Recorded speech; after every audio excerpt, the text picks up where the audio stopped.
Salud y paz a mi amada audiencia que sintoniza una vez más a su pastor y doctor Nicanor González,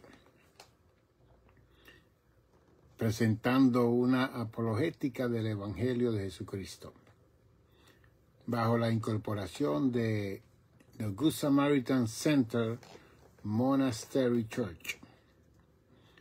Y que también estamos en YouTube. Tenemos un canal de YouTube donde usted también puede inscribirse poniendo a Reverendo Dr. Nicanor González, se inscribe y ahí van a salir todos los programas que usted no ha visto y ya tenemos un sinnúmero de ellos grabados para que conecte con lo que estamos presentando. Y queremos decirle que este es un programa de enseñanza. La palabra didaqueo en esta función ministerial que estoy llevando a cabo ahora después de pastorear 44 años en una sola iglesia, de haberme retirado del trabajo pastoral, pero no del ministerio. Tenemos que entender, yo me retiré del trabajo, la función pastoral, pero no de la obra ministerial. Que también Efesios 4:11 habla que se constituyó ¿qué? Pastores y maestros. Y siempre yo he sido y seré un pastor, pero también supe que tenía que tener la capacidad de ser un maestro de la palabra de Dios. Y para eso fuimos a estudiar y nos preparamos y seguimos estudiando porque una persona que es un maestro es un estudiante. Es un estudiante que sigue aprendiendo continuamente en todos los lugares donde tiene que hacer presentaciones.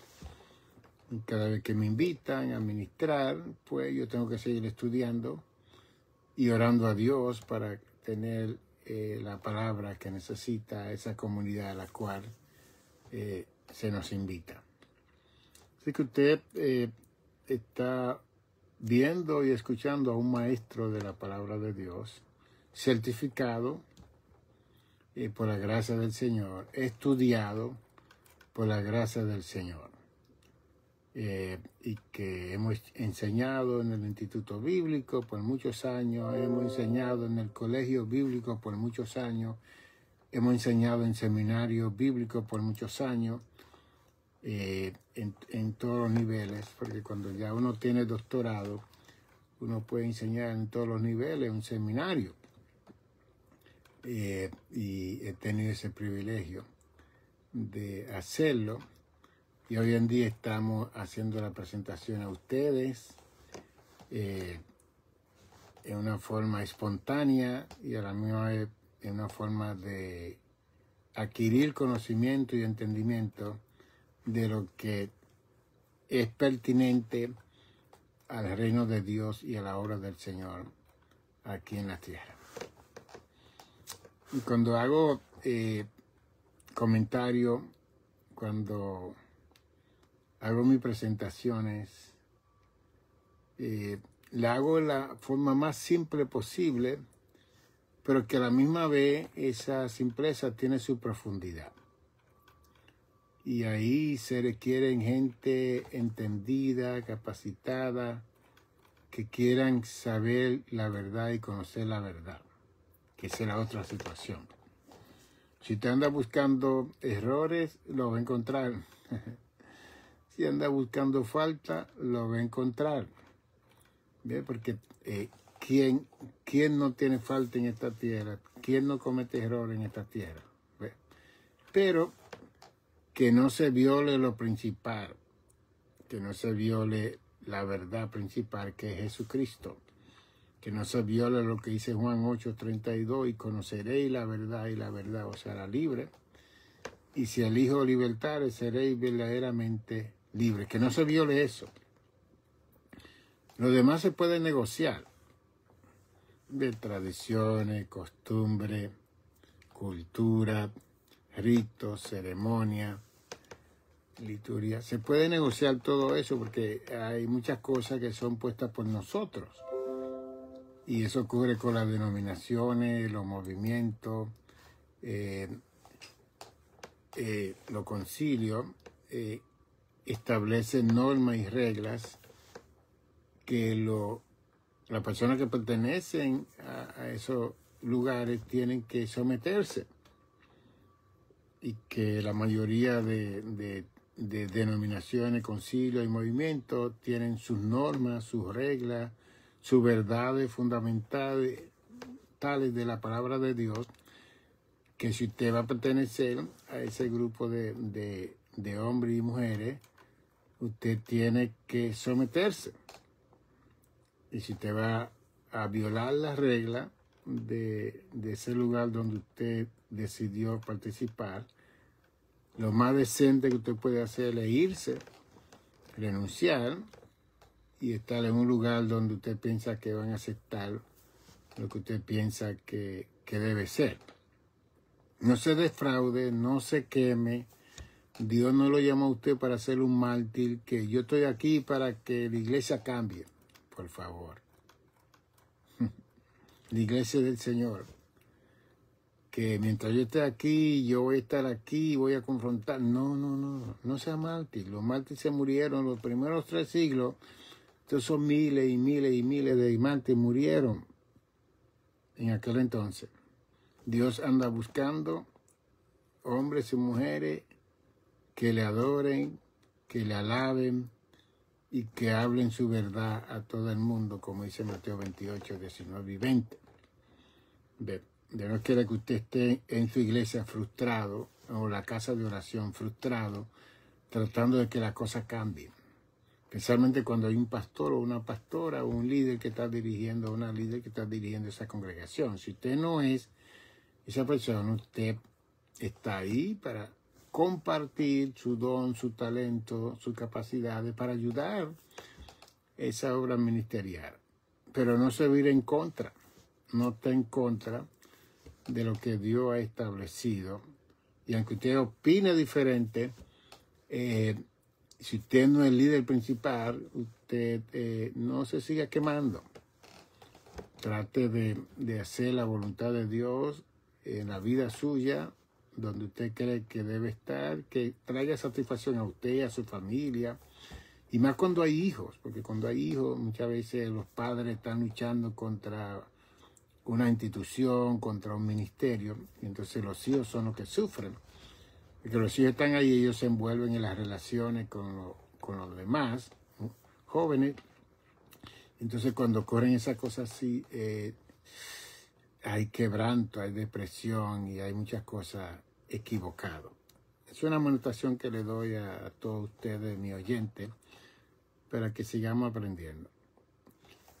Mire, en Hechos capítulo 2, cuando Pedro predicó que se salvaron más de 3,000 personas en su primer mensaje, cuando se derramó el poder del Espíritu Santo y todos fueron bautizados, y el verso 4 dice que comenzaron a hablar en otras lenguas.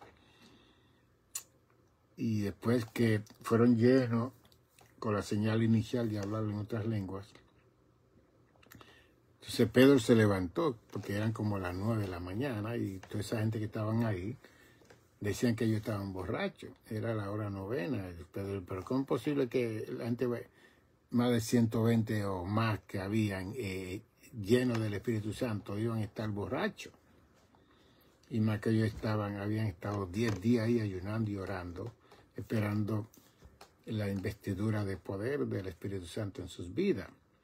Pero como era el año 50, el año donde todos los judíos venían a celebrar la Pascua allá en Jerusalén, pues precisamente Dios en ese año bautizó y derramó la promesa que había dado en Juan 14, del 15 al 17, y Hechos capítulo 1, el verso 8, y recibiréis poder cuando venga sobre vosotros el Espíritu Santo y me seréis testigo, ¿ve? En Jerusalén, en Judea, en Samaria y por todo. Así que el bautismo del Espíritu Santo vino a empoderar, a capacitar a la iglesia para hacer ministerio, para llevar a cabo la proclamación del Evangelio.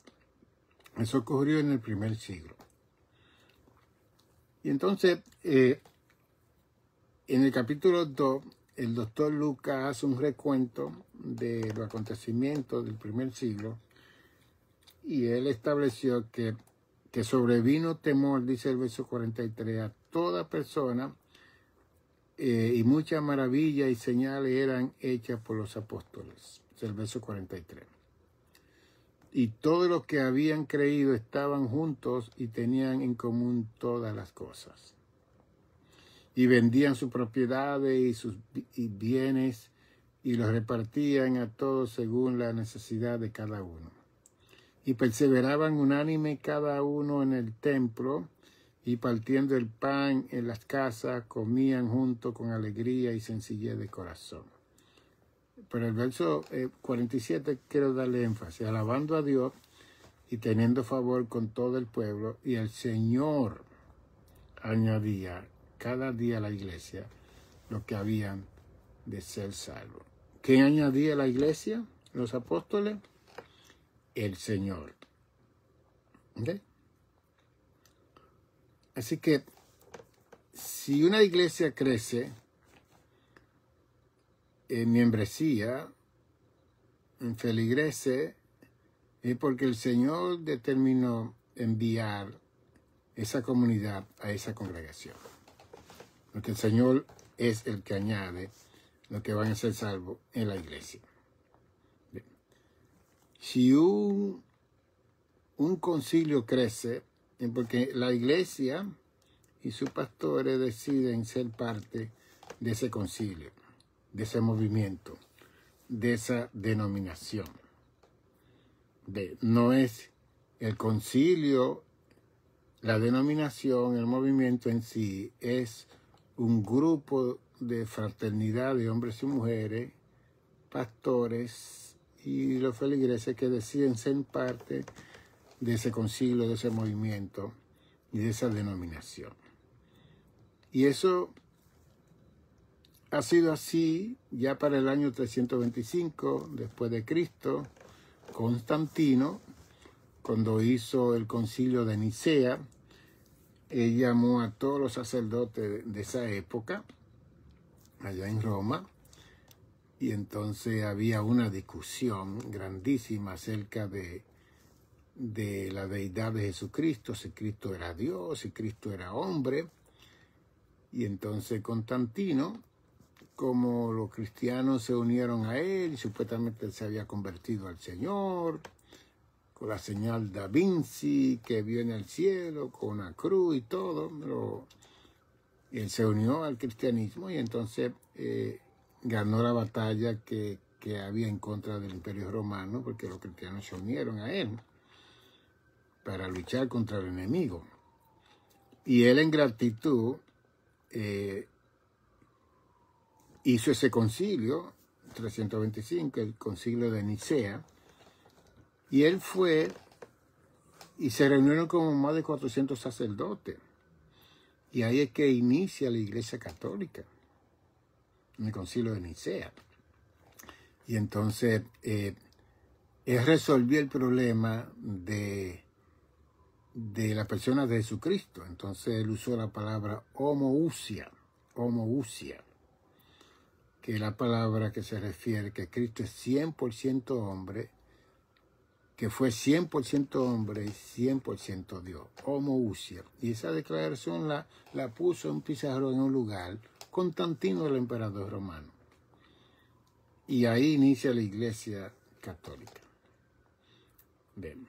Pero sin embargo, la Iglesia cristiana, 300 años antes, ya Cristo la había fundado en Israel. ¿Ve? Y que Pedro en el primer mensaje del primer siglo se convirtieron más de 3.000 personas y en su segundo mensaje se convirtieron más de 5.000 personas. Cuando iba a ministrar al templo de la Hermosa, que él predicó su segundo mensaje, y entonces se convirtieron todo este grupo de personas. Ok. De ahí en adelante, la iglesia cristiana siguió predicando el Evangelio de Jesucristo, y que cuando llegó a Roma, la iglesia cristiana le llamaron católico, porque la palabra católico significa universal. Y que el Evangelio de Jesucristo, que sale de Jerusalén, que sale de Israel, Israel es un estado que es del tamaño de New Jersey. En 1 hora y media usted puede cruzar el estado de New Jersey para llegar a Delaware y a todos los demás estados de New Jersey. Y en esa región del Medio Oriente, en la parte central del mundo, ahí se manifestó Jesús y estableció su iglesia. Bien. Entonces la iglesia, cuando va a Roma en el primer siglo, estaba Nerón, y estaban todos los demás emperadores que se levantaron, que siempre estaban persiguiendo a la iglesia. El primer siglo fue una persecución increíble en contra de la iglesia. El primero, segundo y tercero, hasta que vino Constantino. Y Constantino, en gratitud a la conquista que hubo de ellos con él, entonces él no solamente estableció la Iglesia Católica en el 325, sino que también fundó la ciudad de Constantinopla, ¿okay? Que eso es Estambul, hoy en día eso es Estambul, allá en Turquía. Y la mentalidad de Constantino era como sustituir a Roma por Constantinopla, porque entonces él, al establecer esa ciudad, todos los cristianos comenzaron a mudarse a esa ciudad. Y uno de los errores históricos que se cometió fue que se estableció que todas las personas que vivían en Constantinopla eran cristianos. Es que la Biblia dice en Romanos 10, 9 y 10 que si confesares con tu boca que Cristo es el Señor y creyera en tu corazón serás salvo. Eso no se necesitaba en aquel entonces. La mentalidad de Constantino y la gente que se unieron a él era que toda la gente que nacían o vivían en Constantinopla eran cristianos automáticamente, y ese fue uno de los errores más funestos y fatales que cometió la iglesia en aquel entonces, que hasta el día de hoy estamos pagando la consecuencia. Porque entonces se eliminó la fórmula de Romanos 10, 9 y 10. Se eliminó la fórmula de primera Juan capítulo 3, 15, 16 y los demás versículos que dice que el que creyere será salvo. Después Marcos 16, 15 y 16 dice el que creyere y fuere bautizado será salvo. Entonces, para el tercer siglo, ya toda esa fórmula de la salvación se están eliminando y se están estableciendo parámetros de gente naciendo en todos estos lugares que automáticamente lo hacían cristiano. Ese es como un hijo de pastor que vaya creciendo y que la gente piense que automáticamente ese hijo, esa hija es cristiano. No, la salvación no es por dinastía. Los dones no son por dinastía, la unción no es por dinastía. Cada persona individualmente tiene que buscar la llenura, el poder, la unción, todos los dones, todos los talentos que Dios le puede dar a una persona. Porque la relación de Dios es una forma individual con cada uno de nosotros. Entonces, ¿cómo nosotros como iglesia podemos evitar la quemazón?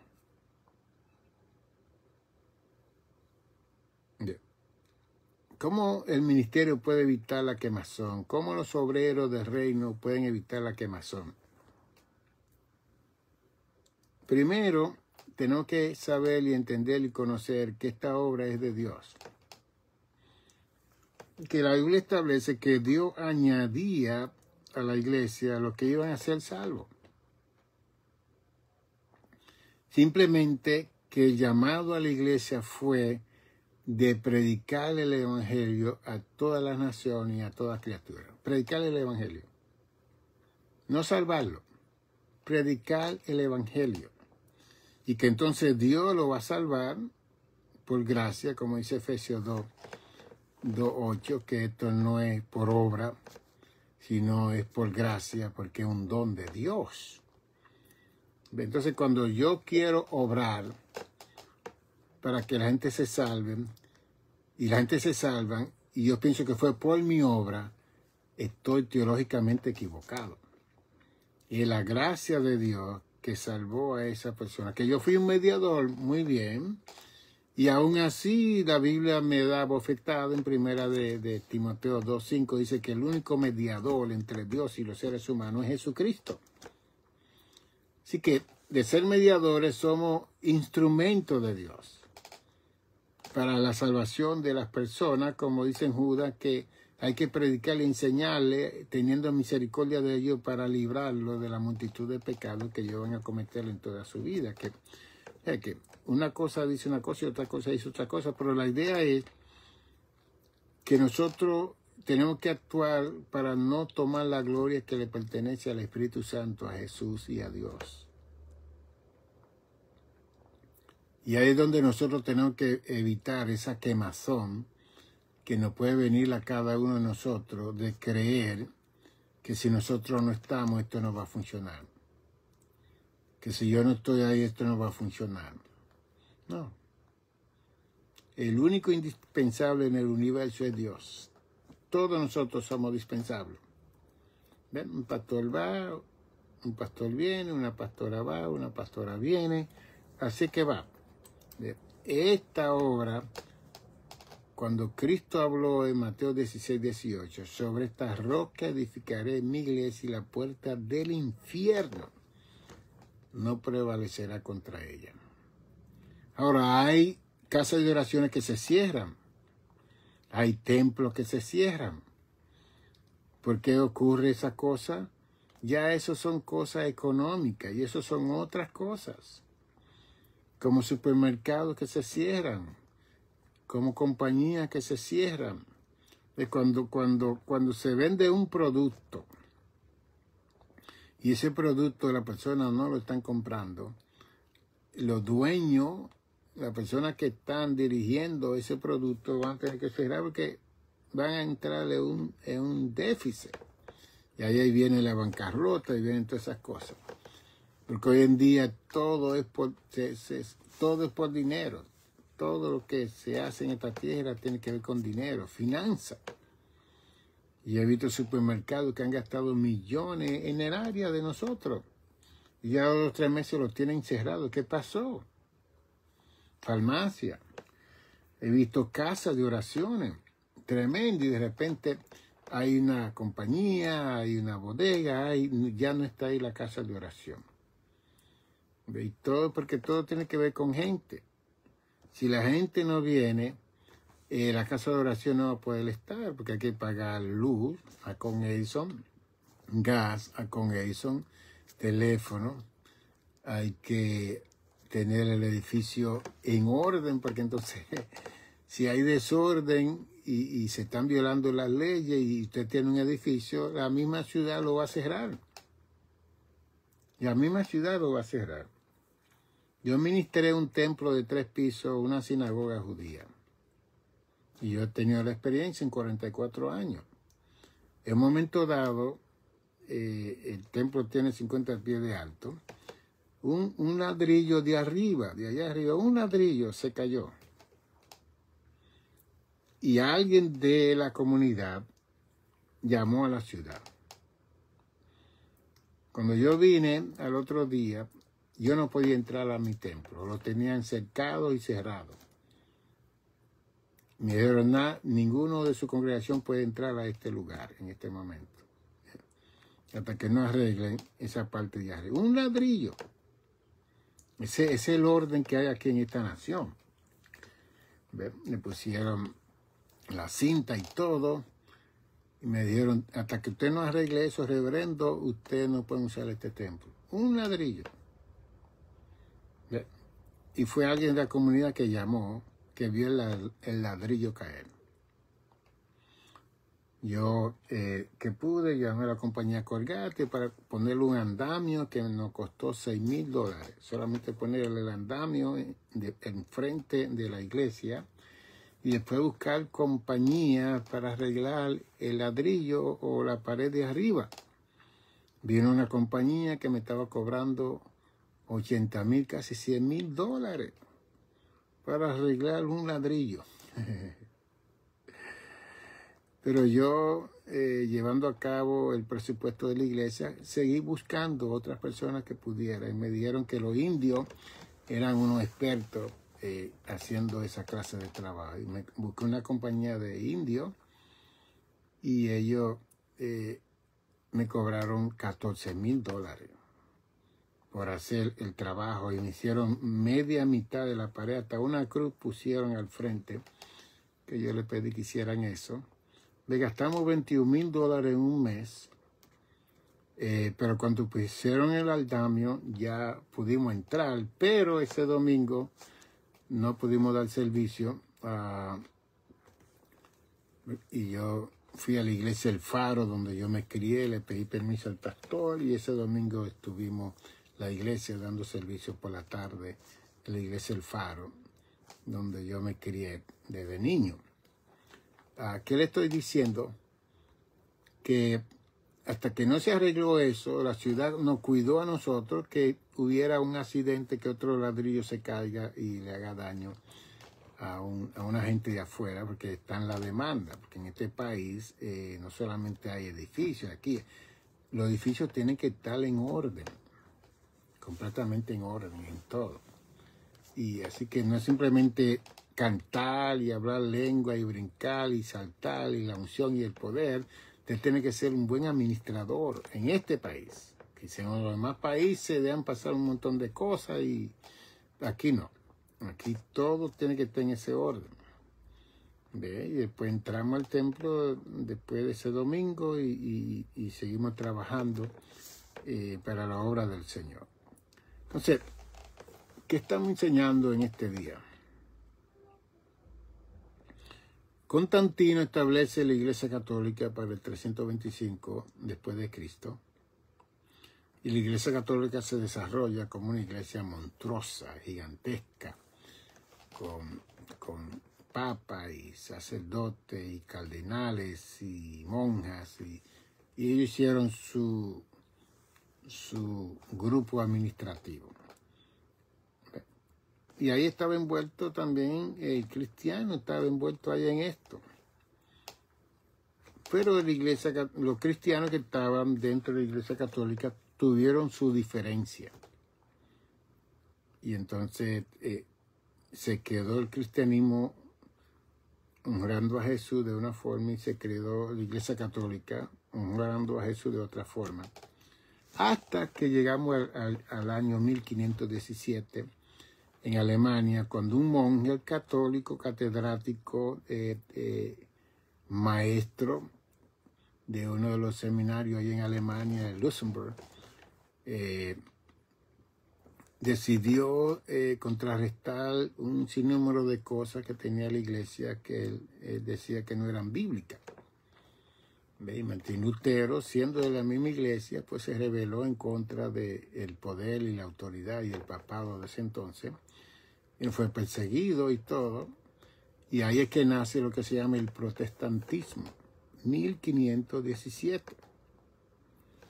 Entonces, la Iglesia Católica tuvo una ruptura, una división, donde un montón de gente, especialmente en Alemania, se divide la iglesia en el mundo entero y se establece el protestantismo bajo el auspicio de Martín Lutero. Martín Lutero establece, pero él se quedó con muchas tradiciones de la Iglesia Católica. ¿Ve? Los niños eran bautizados todavía y también las personas eran bautizados por aspersión, no por inmersión. Pero en ese mismo siglo se levantaron los anabatistas, que ese fue otro movimiento evangélico que se levanta, porque esa es la situación, ¿no? Él levanta el protestantismo. Y entonces dentro del protestantismo comienzan las divisiones. Porque entonces los anabatistas no estaban de acuerdo de bautizarse por aspersión, echarle agüita en la frente. Ellos querían por inmersión, como sucedió en el río de Canaán con Jesús. Y ahí vino otra división. Entonces la Iglesia Católica persiguió a los anabatistas que querían ser bautizados por inmersión. Entonces la historia revela que muchos de ellos fueron muertos en los ríos, porque entonces los amarraban con cadena y los tiraban al río, porque ellos querían ser bautizados por inmersión, pero era una muerte que venía. Y así entonces le estoy dando una historia que la tengo en mi cabeza, que la he enseñado en colegio, en seminario, y usted puede buscarla en los anales históricos de todas las iglesias para que vean. Entonces, aún dentro del protestantismo viene esa división. Los anabatistas se levantan, siguen, después viene Juan Calvino, y en el 1567 Juan Calvino se levanta y él organiza todo el lío teológico que hizo Martín Lutero, porque Martín Lutero no pudo hacer mucho porque a él lo estaban persiguiendo, lo querían matar. Entonces Juan Calvino estableció, y de él es que sale la Iglesia Reformada, la Iglesia Luterana, la Iglesia Presbiteriana. Entonces, la otra crisis que hubo teológicamente es que Juan Calvino comenzó a hablar de la predestinación, que Dios predestinó a algunos para ser salvos y a otros no. Ay. Entonces, la otra cosa que tenemos que entenderle, como yo le enseño, que la revelación de Dios para los seres humanos ha sido lenta, progresiva, ha sido lenta, gradual, progresiva y evolutiva. Esas 4 palabras. Entonces Dios siempre vio un grupo de gente que estaban interesados en conocer más la verdad de Dios. Y Dios se manifestaba a ellos para que ellos hicieran sus cosas. ¿Ve? Entonces cada vez que se levantaba un movimiento, ese movimiento tenía ruptura de otra gente que no estaban de acuerdo. Y eso ha sucedido con la iglesia pentecostal, con las denominaciones, con los movimientos, con los concilios, siempre. Porque nosotros, los seres humanos, tenemos libre albedrío y tenemos diferentes puntos de vista. Y por eso es que yo le estoy diciendo a usted que si usted tiene un punto de vista que le está afectando tanto a usted, en un lugar donde usted está, usted no debe estar ahí sufriendo y martirizándose. Sea libre y haga la voluntad de Dios en un lugar donde usted pueda sentirse satisfactorio por lo que está haciendo para el reino de Dios. ¿Ve? Los anabatistas se levantaron, ellos siguieron con su enseñanza del bautismo por inmersión, de los niños esperar que tengan 12 o 13 años para bautizarlo y no bautizarlo cuando son niños. Entonces se levanta la iglesia anglicana en Inglaterra y se levanta la iglesia episcopal. Bien. Porque también hubo otra división con el rey 8 y el papado de aquel entonces, porque el rey 8 se quiso casar con una de la hermana de su esposa y el papa no se lo consintió. Y como en aquel entonces el papado era que ponía a los reyes, ahí entonces Inglaterra se dividió del papado. Se dividió del papado y entonces Inglaterra estableció su iglesia episcopal, su iglesia anglicana, evangélica en cierta forma. Ellos tienen todos los ritos, ceremonias, liturgias de la iglesia católica. De lo único que no tienen las estatuas los representantes de los apóstoles, diferentes, y que los sacerdotes pueden casarse.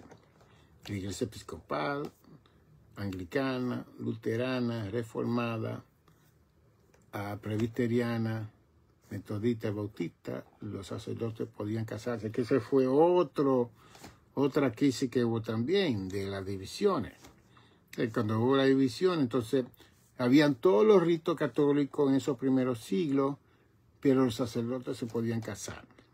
Usaban la sotana, que usaban los sacerdotes católicos y todo, pero los sacerdotes podían casarse. ¿Okay?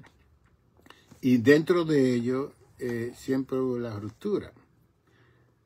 Ya para el 1700 nace John Wesley, allá en Inglaterra, y después él decide venir a los Estados Unidos, a las 13 colonias que habían aquí, y él comienza a ministrar a todos los lugares aquí en América. Ya para el 1748 hubo lo que se llama el awakening, el despertar del conocimiento de Dios en esas 13 colonias.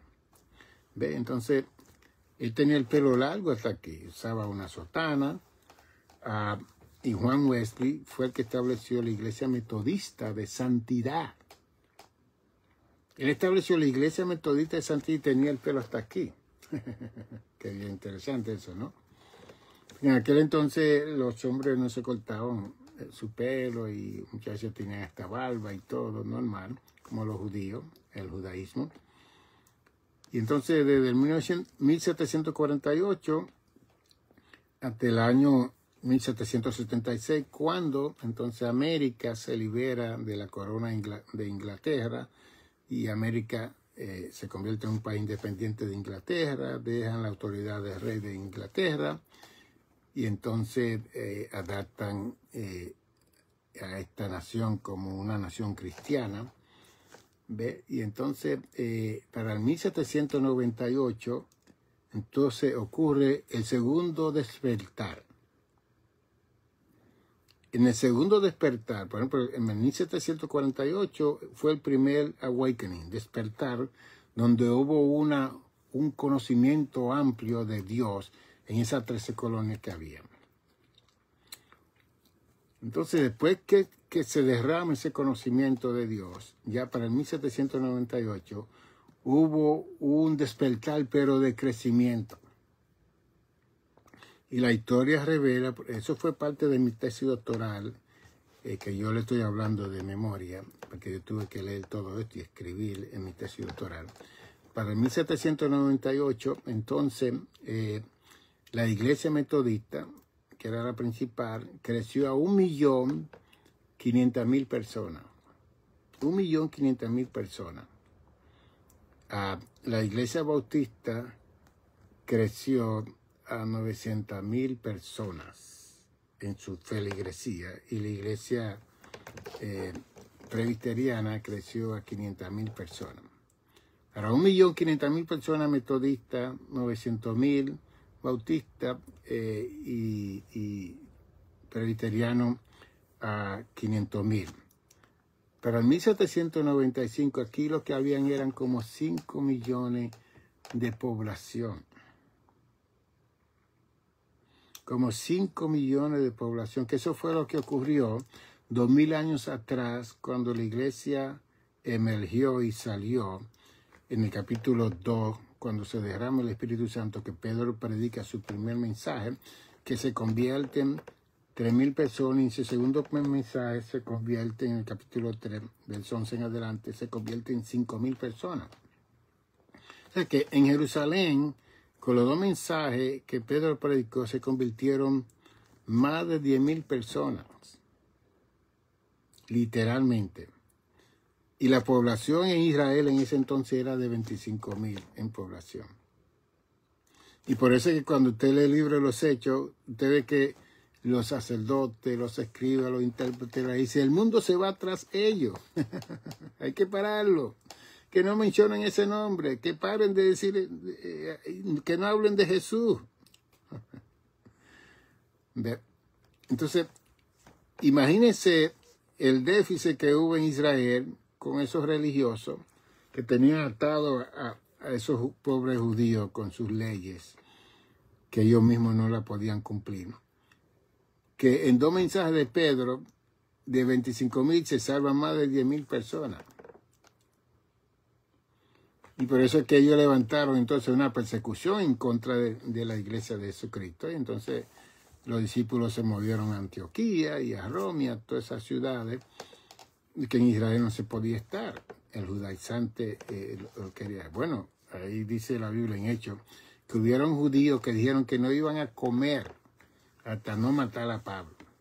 Que no iban a comer hasta no matar a Pablo. Pues esa gente se murieron de hambre, que Pablo, él murió en Roma en el 66, decapitado por el emperador romano.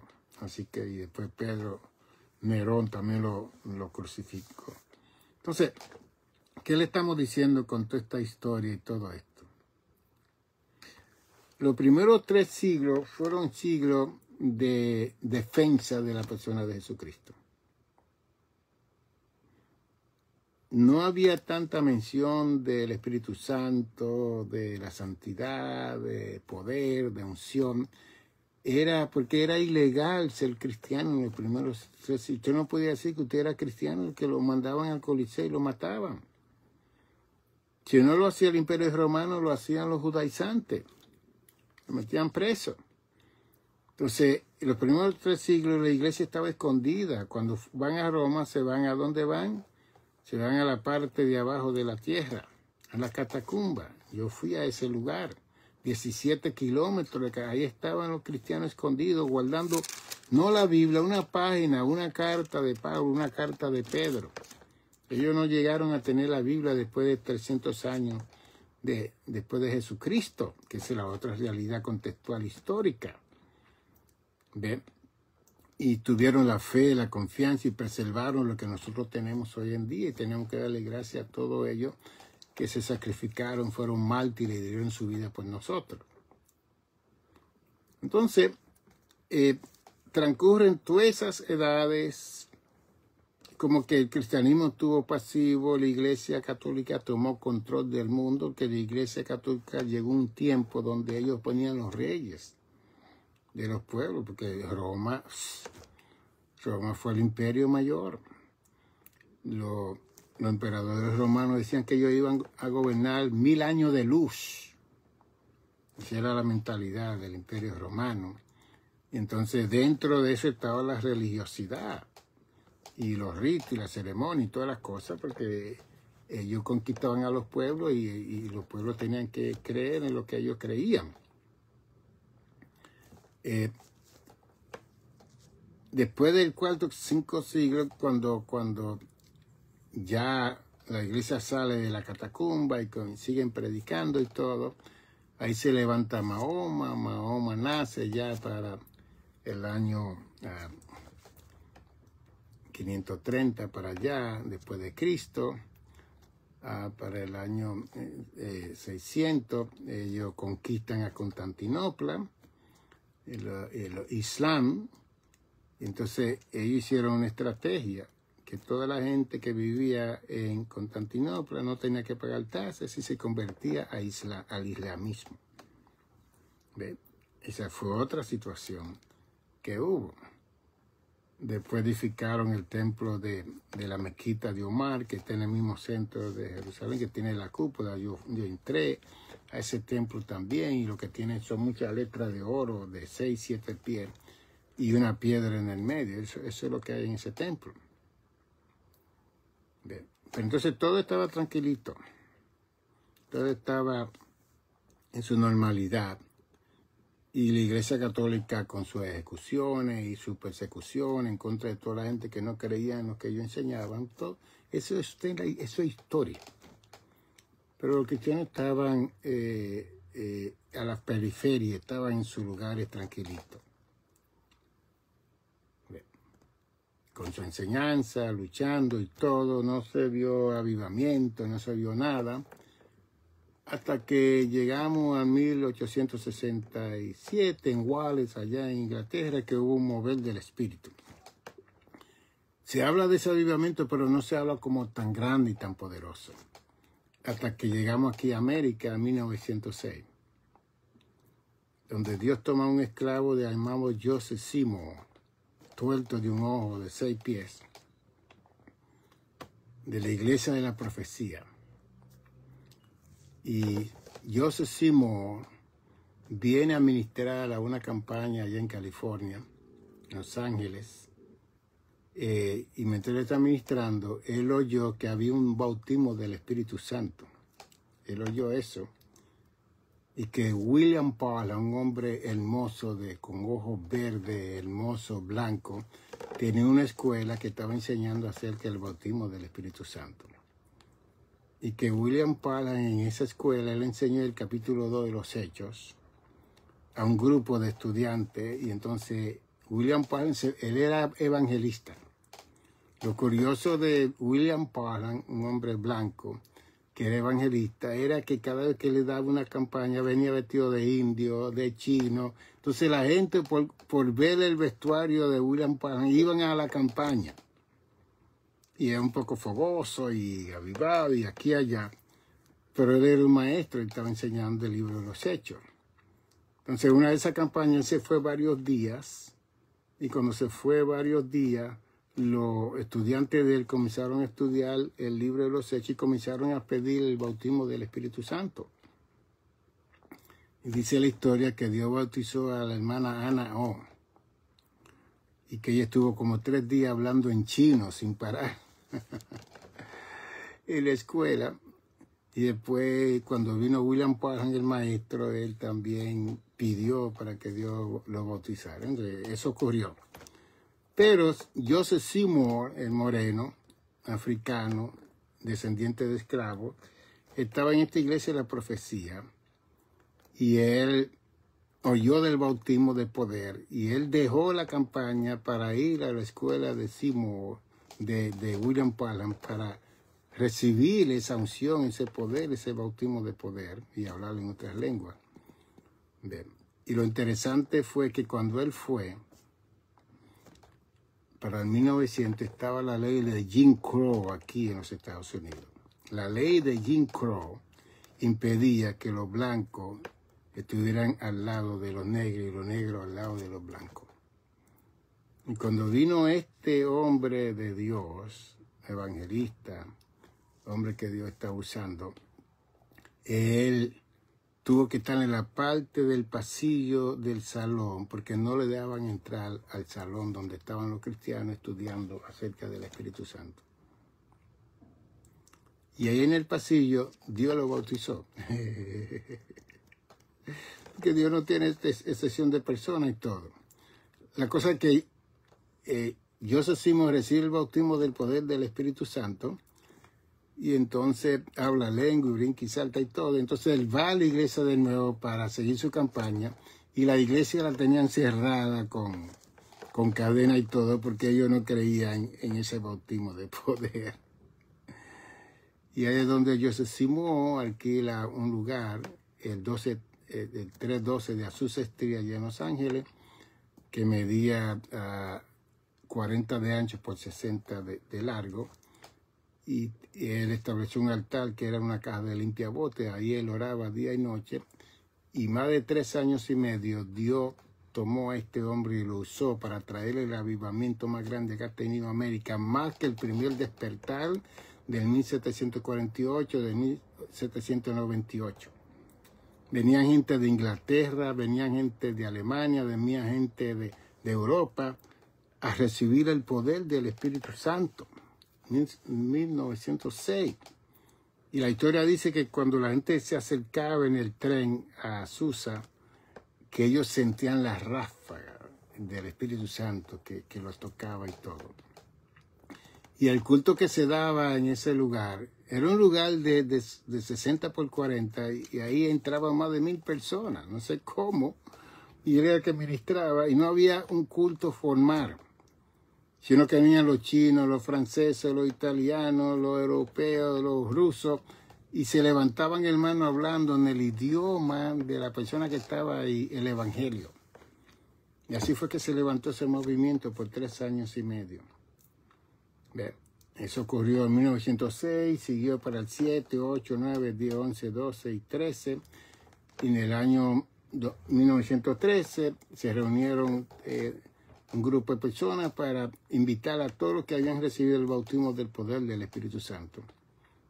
Y en el 1914 se reúnen 300 personas en ese lugar y ahí es que nace el concilio de las Asambleas de Dios. Ahí es que nace. Y en ese concilio se estableció el orden que cada ministro que sea parte de este concilio tiene que estar lleno del Espíritu Santo con la señal inicial de hablar en otras lenguas. Ya para el 1916 hicieron su primera y segunda convención y un hermano de la Iglesia de Alianza Cristiana Misionera fue el que escribió las 16 verdades que hasta el día de hoy la tenemos. La tenemos. Sin embargo, siempre vienen las divisiones. Ya para el 1917 se levantó otro hermano y dijo que el bautismo del Padre, Hijo y Espíritu Santo y que no era lo real, que era en el nombre de Jesús, y ahí salió lo Jesús solo. Eso es para que usted vea. Con todo el avivamiento, con todo el poder, con toda la lengua, con todas las cosas, hubieron divisiones. Es que nosotros los seres humanos tenemos un problema de diferencia, una cosa increíble. Increíble. Por eso es que aunque aquí dice que hubo señales, maravillas por los apóstoles y todo, por lo menos en el verso 47 dice que Dios era el que añadía a los que iban a ser salvos. Que Dios no quería que la salvación estuviera bajo obra. Bajo hombres y mujeres haciendo obra, que yo ayuno 40 días y que porque yo ayuno y que Dios va a salvar la comunidad. Eso es obra. Entonces, Dios es el que añade a la iglesia los que van a ser salvos. Para que nadie se gloríe, como dice Efesios 3, 8 y 9. Para que nadie se gloríe, para que nadie tome la gloria que le pertenece al Espíritu Santo, que es el que redarguye al hombre de pecado, de justicia y de juicio, como dice en Romanos. Que no somos nosotros. Nosotros somos el instrumento de Dios para proclamar el Evangelio. Entonces, la denominación o el concilio o el movimiento de las Asambleas de Dios estableció que ningún obrero que sea ministro de las Asambleas de Dios, si no tenía el bautismo del Espíritu Santo de hablar en otras lenguas, no le daban credenciales hasta el día de hoy. Entonces, todos nosotros que aplicamos desde jovencito, aceptamos esa verdad, esas 16 verdades hasta el día de hoy. Y la Iglesia Asamblea de Dios es la que más ha crecido como movimiento pentecostal en el mundo. En Brasil hay más de casi 30 millones de feligreses que pertenecen a las Asambleas de Dios. Más de 70 millones en 110 años. Que hemos crecido de 300 que comenzamos. ¿Ve? Y todos esos pastores, 370,000 iglesias en el mundo, 215 países, todos esos pastores que están pastoreando tienen que estar llenos del bautismo del Espíritu Santo para poder ministrar. Porque el bautismo es lo que habilita todos los dones de 1 Corintios 12. Habilita todo. Desde luego, yo soy un escritor, he escrito 11 libros y como pentecostal que soy de la cabeza a los pies, con la llenura del Espíritu Santo y hablo más lengua quizás que muchos que dice que hablan tanto y proclamo esta enseñanza y siempre la proclamaremos y la enseñaremos. Aquí en este libro, hacia una teología de acción y reflexión pentecostal. Usted quiere conocer lo que yo enseño aquí, lee este libro. ¿Ve? Y una salvedad que quiero hacer es que cuando usted lee a un escritor, es bueno que usted conozca al escritor, para que usted no se confunda con lo que escribe el escritor. Que nosotros leemos muchos libros de todo el mundo, pero no sabemos quiénes son esas personas. No conocemos su trayectoria ministerial. yo me crié en las asambleas de Dios y yo soy asambleísta hasta que el Señor venga. Bien. Y en este libro yo estoy tratando de crear, enseñar lo que es la teología pentecostal, el discurso de Dios pentecostal. Y aquí yo presento en este libro que la teología que tiene la iglesia pentecostal es la teología de Cristo, de lo sobrenatural. Y que por eso nosotros necesitamos ese poder, ese bautismo de lo sobrenatural para poder ministrar en contra de la fuerza del mal, en contra de los enemigos, en contra de todo que viene contra la iglesia de Jesucristo. Pero no dejo de hacer mi crítica. Por ejemplo, en la página 202, yo hablo de la iglesia de hoy en día. Y cuando fui al seminario, ahí yo oí la iglesia histórica, bautista, metodista, presbiteriana, episcopal, porque yo estudié con toda esa clase de personas. Y ellos tienen una versión completamente diferente a los pentecostales en relación al bautismo de poder y hablar en otras lenguas. ¿Ven? Y entonces yo hablo de eso aquí en mi libro para dejarles saber lo que ellos dicen. En el seminario ellos enseñan que el bautismo de poder es para los débiles, para los flacos, para la gente analfabeta, para la gente que necesitan algo. Lo cual nosotros estamos en contra de eso. El bautismo del Espíritu Santo, como dice Pedro en Hechos 2:38, que es para vuestros padres, para vuestros hijos y para todas las generaciones, que eso no tiene excepción de personas. Que la iglesia histórica no quiera recibir ese bautismo de poder, ese es el problema de ellos. Se van a salvar de una forma u otra, pero la iglesia pentecostal ha disfrutado de ese bautismo de poder y es el movimiento que más ha crecido. En más de 100 años ya hay más de 800 millones de pentecostales en el mundo. Y si Dios tarda su venida, nosotros le vamos a pasar a todas las religiones del mundo, aún a los islámicos, que tienen 1.7 billones de seguidores. Le vamos a pasar con los movimientos carismáticos que hay. ¿Ven? Pero aquí yo hago cierta crítica en relación al bautismo de poder y el abuso que han tenido el movimiento carismático con ese bautismo de poder. Porque si usted no muestra amor y muestra misericordia y muestra compasión, yo voy a cuestionar la lengua que usted está hablando. ¡Auch! Yo lo voy a cuestionar como crítico que soy.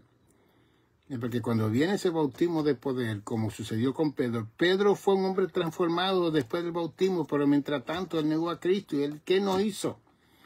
Cuando vino el bautismo de poder, él fue cambiado y transformado.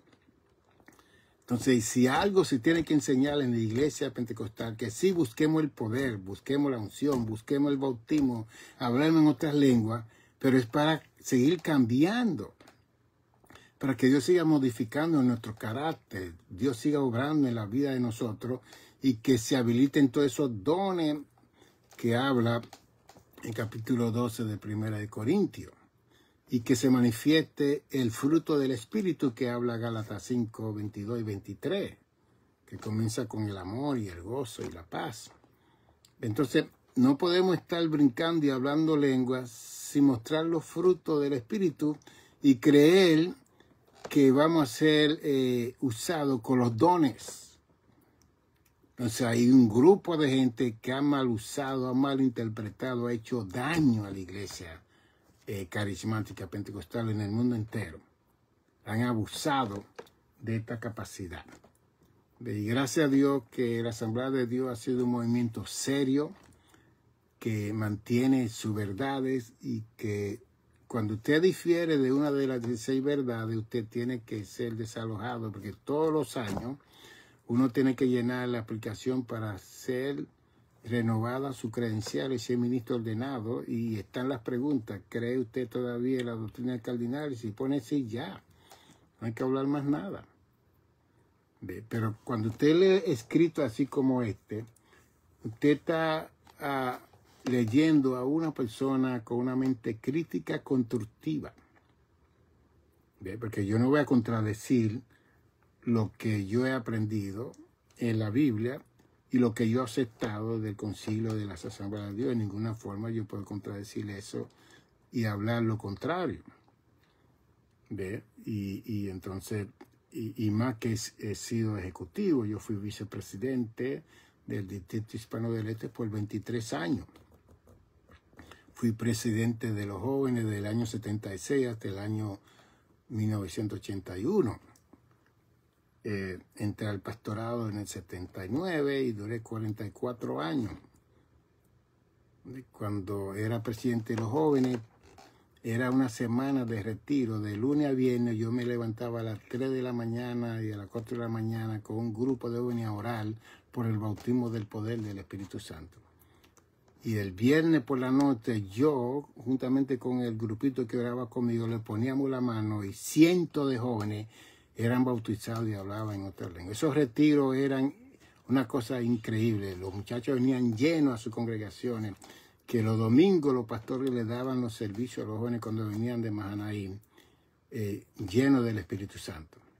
En mi congregación, vigilia, ayuno, buscando la presencia, el don. En mis clases de recién convertido, busque ese don, eso es para usted, eso es para cada uno de nosotros. Bien, y lo practico y lo enseño y lo digo, y esa es la realidad. Entonces, cuando usted lee un libro como este, trate de leer bien lo que yo estoy tratando de hablar y decir, para que no piense que yo estoy contradiciendo lo que yo he vivido por más de 57 años que le sirvo al Señor y amo al Señor. Eso fue lo primero que yo, cuando entré a la iglesia en mi adolescencia, ya a la semana ya yo estaba brincando y hablando lengua y de todo. Así que, y ha sido una bendición para mi vida tener esos dones y esa capacidad. Y le encomiendo a esa iglesia histórica que busquen el don del Espíritu Santo, que busquen el bautismo de poder.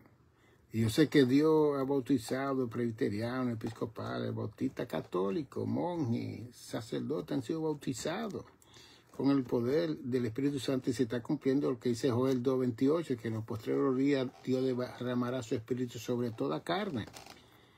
¿Ve? Lo único es que muchas personas ven el bautismo como algo que ellos mismos no lo quieren recibir, que la gente que dice que lo tienen no viven la vida y están mal. Entonces, esa persona no se puede usar como modelo y ejemplo de piedad. Hay que ver esas personas que son perseverantes, que están ahí, que son gente fiel al Señor. Así que le entregamos esta enseñanza en este día. Este libro yo lo tengo aquí, este es el hardcover. Hace una teología de acción y reflexión pentecostal. Si quiere saber más del movimiento pentecostal y lo sobrenatural de esta teología, porque el movimiento pentecostal es un movimiento sobrenatural, que echamos fuera demonios, hablamos en otras lenguas, interpretamos las lenguas, manifestamos los dones del Espíritu a través de ese bautismo de poder. Y todas las iglesias pentecostales creen esas cosas, y todas las denominaciones y concilios y movimientos creen igual que las asambleas de Dios. Lo único es que hay que evitar el uso y la crítica, y enseñar bien para que cuando la gente reciba esos dones se sientan cómodos y puedan seguir haciendo la obra del Señor en la comunidad y en la congregación. Seguiremos posiblemente este sábado por la tarde conversando con ustedes, entregándole una enseñanza más, pero ya saben, este libro yo lo tengo aquí en casa. Usted me puede llamar al 646-755-1290, 646-755-1290. Yo espero que todos los pentecostales puedan adquirir este libro, de un teólogo, como usted me quiera llamar, un psicólogo, como usted me quiera llamar, de una persona que lleva más de 57 años sirviendo al Señor, más de 44 años sirviendo en una sola iglesia, más de 35 años en el ministerio ejecutivo, en lugares que yo nunca pensé que iba a llegar. Todas esas cosas lo tenemos. Si no, usted llama a Amazon para que consiga mi libro, La incomprensión de del mal y la santidad de Dios. Este libro está en Amazon, pídalo.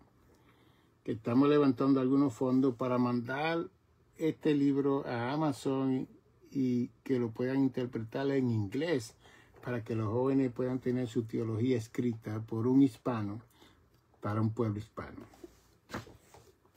Mi correo electrónico nicanor55@gmail.com, nicanor55@gmail.com. Me escribe, dice, doctor, mándeme el menú que usted tiene con toda esa conferencia que usted tiene y todos los nombres de todo, para yo tener su material. Pues lo tenemos. Y toda esta historia que yo le he dado, yo la tengo en mi cabeza, en mi corazón, la tengo escrita y la he enseñado en colegio, en seminario, y Dios me ha dado una mente privilegiada que me recuerda de muchas cosas. Bendiciones.